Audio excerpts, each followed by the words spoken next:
A Bíblia é um livro de história. Mas é diferente de qualquer outro livro de história disponível em qualquer biblioteca pública. A história da Bíblia começa com a criação da Terra e termina com o fim do mundo. E nenhum outro livro de história jamais foi publicado que cobrisse uma gama tão ampla de eventos no planeta Terra, parcialmente porque ninguém estava presente no início para testemunhar e documentar, e, portanto, ninguém pode escrever o começo de nosso mundo autoritariamente. Somos as únicas pessoas no mundo que sabem como tudo vai terminar, o que é único. O Senhor não revelou o futuro a seus seguidores para satisfazer a curiosidade deles, mas para prepará-los para o futuro, para que não fossem surpreendidos quando ele chegasse e para que não o interpretassem erroneamente. Devemos ser gratos porque Jesus foi tão direto ao compartilhar o que o futuro nos reserva. As pessoas perguntam se estamos nos últimos tempos. No entanto, a Bíblia fala dos últimos dias. E estamos nos últimos dias há 2000 anos. Os últimos dias começaram no Pentecostes, quando a primeira profecia dos últimos dias foi cumprida. Cada geração cristã deve viver pronta para o retorno do Senhor. A Bíblia é um livro cheio de previsões. Suas páginas contêm 735 previsões sobre o futuro, e uma previsão pode ser encontrada em 1/4 dos capítulos da Bíblia. De um extremo ao outro, é basicamente um texto profético, embora alguns livros se concentrem mais em previsões do que outros. 596 das 735 previsões ocorreram e se cumpriram literalmente de acordo com a Escritura. Portanto, 81% de todas as profecias bíblicas já se cumpriram. Isso é uma pontuação muito alta. A Bíblia se mostrou 100% correta para cada previsão que poderia ter sido cumprida até agora. Das restantes, a maioria está relacionada ao retorno real de Jesus e ao que acontece depois disso. Quantas dessas previsões ainda precisam se cumprir antes do retorno de Jesus? A resposta é cerca de 20. E estamos observando para ver essas coisas acontecerem primeiro antes de procurar o retorno do Senhor. Jesus nos disse para observar e orar, mas o que devemos observar? Não podemos ficar parados e observar as nuvens esperando que ele apareça. Não é isso que ele quis dizer. Ele quis dizer que devemos ficar de olho no que está acontecendo no mundo e ver quais sinais ele nos deu. Os sinais são as indicações.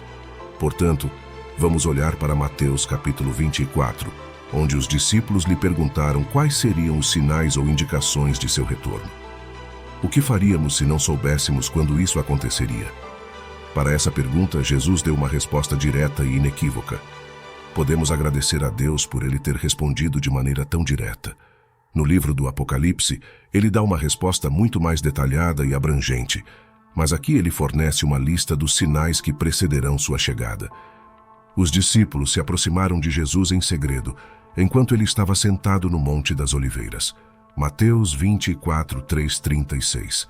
Posteriormente, Jesus estava sentado no Monte das Oliveiras, e seus discípulos se aproximaram dele em particular e disseram: "Diga-nos quando tudo isso vai acontecer e qual será o sinal de sua vinda e do fim do mundo."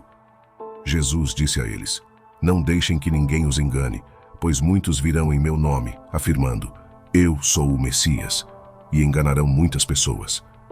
Vocês ouvirão falar de guerras e rumores de guerras, mas não entrem em pânico. Sim, essas coisas devem acontecer, mas o fim não virá imediatamente. Uma nação se levantará contra nação e reino contra reino. Haverá fomes e terremotos em várias partes do mundo. Mas tudo isso é apenas o começo das dores de parto, com mais por vir. Então vocês serão presos, perseguidos e mortos. Vocês serão odiados por todas as nações por serem meus seguidores. Muitos se afastarão de mim, e trairão e odiarão uns aos outros. Muitos falsos profetas surgirão e enganarão muitas pessoas. O pecado será abundante em todos os lugares, e o amor de muitos esfriará. Mas aquele que perseverar até o fim será salvo, e esta boa notícia do reino será pregada em todo o mundo, para que todas as nações ouçam, e então virá o fim. O dia está chegando quando você verá o que Daniel, o profeta, falou sobre o sacrilégio terrível que causa desolação ficando de pé no lugar santo. Aqueles que estiverem na Judéia devem fugir para as colinas. A pessoa que estiver no telhado de uma casa não deve descer para pegar coisas em casa. A pessoa que estiver no campo não deve voltar para pegar um casaco. Quanto mais terrível será para as grávidas e para as mães que estiverem amamentando naqueles dias. E orem para que sua fuga não aconteça no inverno ou no sábado, pois haverá mais angústia do que qualquer um jamais experimentou desde o início do mundo. E nunca será tão terrível novamente. Na verdade, a menos que esses dias de calamidade sejam encurtados, nenhuma vida sobreviverá. Mas eles serão encurtados por causa dos escolhidos de Deus. Nesse momento, se alguém disser a vocês: olhem, aqui está o Messias, ou ali está ele, não acreditem nisso, pois falsos messias e falsos profetas se levantarão e realizarão grandes sinais e maravilhas para, se possível, enganar até mesmo os escolhidos de Deus. Vejam, eu os avisei de antemão. Portanto, se alguém disser: ele está no deserto, não saiam, ou ele está escondido aqui, não acreditem nisso. Pois, assim como o relâmpago que sai do leste e brilha no oeste, assim será a vinda do Filho do Homem. Onde estiver o cadáver, ali se ajuntarão os abutres. Portanto, estejam preparados, pois o Filho do Homem virá quando menos esperarem. Eu lhes digo a verdade, esta geração não passará até que todos esses eventos aconteçam. Os céus e a terra desaparecerão, mas minhas palavras nunca desaparecerão. No entanto, ninguém sabe o dia ou a hora em que essas coisas acontecerão, nem os anjos no céu, nem o Filho, mas somente o Pai. Agora, nesta passagem, ele deu 4 sinais distintos de sua vinda. Então, o que exatamente são esses 4 sinais que ele nos deu? O primeiro são claramente desastres no mundo e dimensões, por exemplo, guerras, fomes e terremotos. Essas coisas estão definitivamente acontecendo, mas estão acontecendo há mais de 1000 anos e estão ficando mais intensas, então estamos definitivamente neste primeiro sinal. Já existem guerras, rumores de guerras, terremotos e fome. E Jesus diz repetidamente: não se deixem enganar. E ele diz isso repetidamente à medida que nos aproximamos do fim. O perigo é a decepção, tanto dentro quanto fora da igreja. Neste caso, ele diz que falsos cristos, falsos messias, surgirão e tirarão proveito da agitação causada por desastres naturais para se apresentarem como salvadores. Existem exemplos conhecidos de pessoas que fingem ser salvadores e levam as pessoas para locais desertos, o que muitas vezes termina em tragédia. No entanto, existem muitos falsos cristos, falsos salvadores que afirmam ser o prometido libertador de todos os nossos problemas sempre que surgem problemas. Quanto mais problemas surgem, mais falsos libertadores aparecem. Mas, como Jesus nos aconselha, não entrem em pânico, não se preocupem quando souberem de uma nova guerra, uma nova tragédia ou uma nova fome acontecendo. Ele diz algo surpreendente. Esses são eventos dolorosos, mas não são dores de morte, são dores de parto. Portanto, quando você ouvir falar de desastres no mundo, são dores que indicam que algo novo está prestes a nascer. Isso deve mudar completamente nossa atitude. Sabemos para onde o mundo está indo. Não devemos entrar em pânico nem nos desesperar por todos os problemas no mundo. Em resumo, o conselho de Jesus para nós seria não entrar em pânico, não ficar perturbado, mas até mesmo se alegrar e dizer: todas essas são indicações de algo novo acontecendo. O segundo sinal de sua vinda não está no mundo, mas na igreja. Os desastres no mundo são o primeiro sinal. A igreja, não o mundo, é o segundo sinal de sua vinda. O primeiro aviso é sobre desastres em todo o mundo. O segundo é sobre mudanças na igreja, assim como ele dividiu o primeiro sinal em 3 partes: guerras, terremotos e fome. Ele divide o segundo sinal em 3 partes, todas as quais ocorrem dentro da igreja. A primeira parte é a perseguição.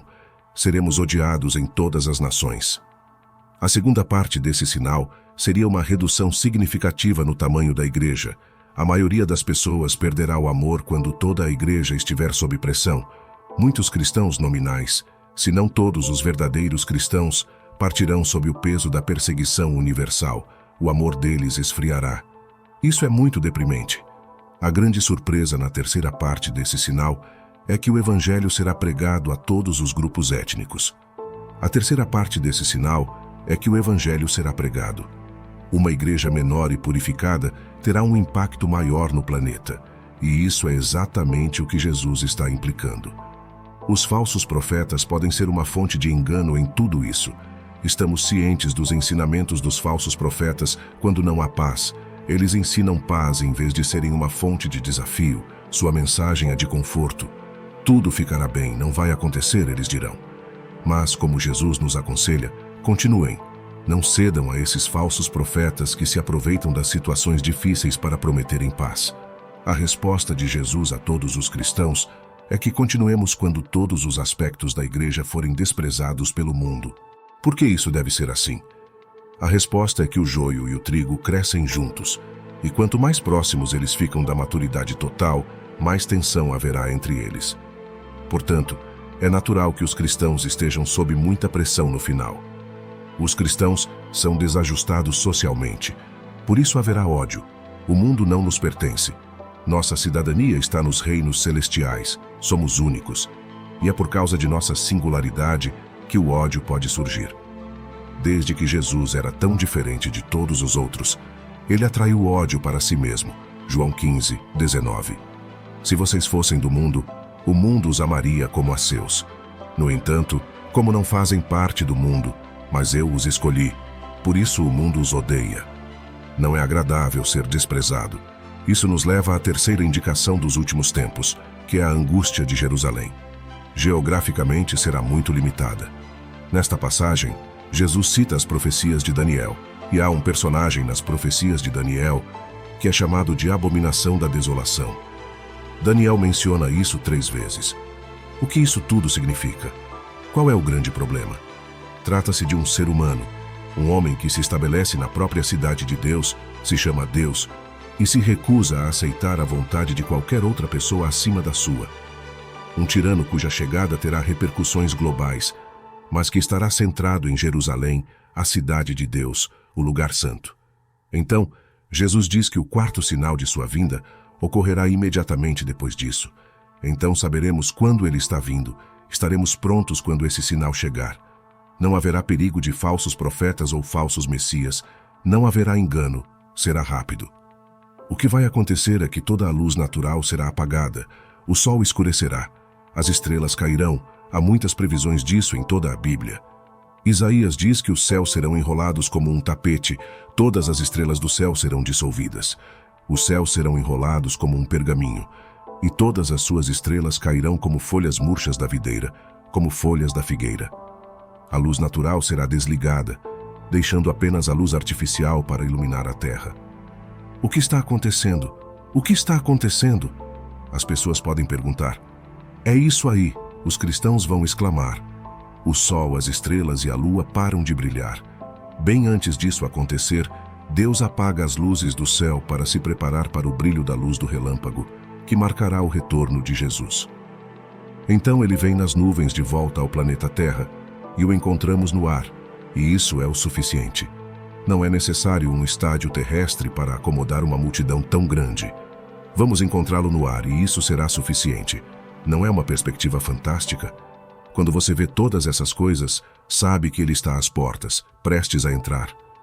Jesus dá uma declaração muito simples sobre a figueira, e é aí que muitos cristãos se perderam. Ele diz: agora aprendam esta lição com a figueira. Assim que seus ramos ficam tenros e suas folhas brotam, vocês sabem que o verão está próximo. Jesus está nos dizendo que quando notarmos que todas essas coisas estão acontecendo, sabemos que estamos lá. Essa analogia da figueira não é uma alegoria. É uma analogia direta de experiências cotidianas, como Jesus frequentemente apresentava em seu ensino. Você vê a figueira fazendo isso e diz que o verão está chegando. Será do mesmo jeito quando você notar esses 4 sinais, você sabe que o verão está chegando. Infelizmente, as pessoas interpretaram isso como uma alegoria. Em encerramento, nossa pergunta do dia é: qual é a canção de adoração que o ajudou a se sentir mais próximo de Deus? Espero que este estudo e reflexão sobre as palavras de Jesus sobre sua segunda vinda tenham sido valiosos para você. Se você gostou deste conteúdo e deseja continuar recebendo mais insights e reflexões sobre temas espirituais, não se esqueça de curtir este vídeo e se inscrever no canal. Sua inscrição nos ajuda a continuar compartilhando conhecimento e inspiração com você e com outros espectadores. Fique à vontade para deixar seus comentários e perguntas também. Juntos, podemos explorar e entender melhor essas questões importantes. Obrigado por assistir e até a próxima.